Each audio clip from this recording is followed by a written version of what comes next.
Mais um exercício de estática e dinâmica do movimento, só que dessa vez de equilíbrio de forças em 3D. Bom, a primeira coisa que eu devo fazer antes de começar o meu exercício é me certificar que todas as forças que eu tenho estão decompostas nos eixos x, y e z. Como vocês podem perceber, a força F1 está totalmente no eixo y, a força F2 no eixo z e a força F3 necessita ser decomposta nesses três eixos. Para fazer essa decomposição, a primeira coisa que devo fazer é achar o R, ou seja, o vetor posição dessa força.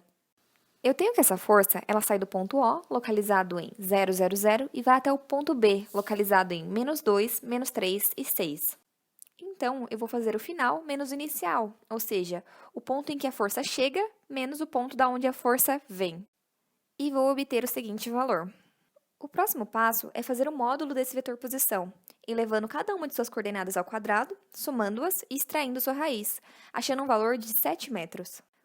Agora, deve-se achar o vetor unitário, que é dado como U, e é o vetor posição dividido pelo seu módulo. Resolvendo a seguinte equação, acharei o vetor unitário. Depois disso, tenho todas as informações necessárias para achar a minha força F3 em sua forma vetorial.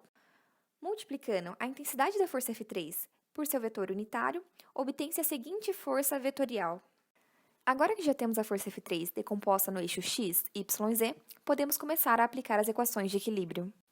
Comecei aplicando a equação de equilíbrio no eixo x, em que entrarão para a equação a força Fx, que é a força F que queremos descobrir decomposta no eixo x, e o menos 142,85, que é a força F3 decomposta no eixo x, obtendo o seguinte valor para a força Fx.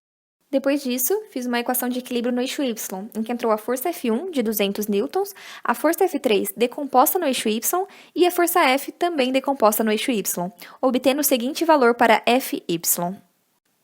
E por fim, apliquei a equação de equilíbrio no eixo z, em que entrou a força F decomposta no eixo z, a força F3 também decomposta no eixo z e a força F2 de 700 newtons para baixo, obtendo um valor de 271,43 newtons para Fz.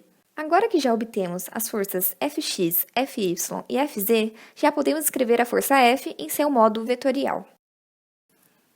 Depois disso, achei o módulo dessa força, elevando cada uma de suas componentes ao quadrado, somando e depois extraindo sua raiz, obtendo o valor de 307,06 newtons. E para a última parte, que é achar os ângulos, desenhei o plano cartesiano e coloquei a força F localizada nele. Perceba que a força F forma um ângulo diferente com cada um dos eixos. Aqui do lado, eu desenhei os três triângulos referentes aos três ângulos. E a única informação que tenho a respeito desses triângulos é o valor da hipotenusa e do cateto adjacente a esse ângulo.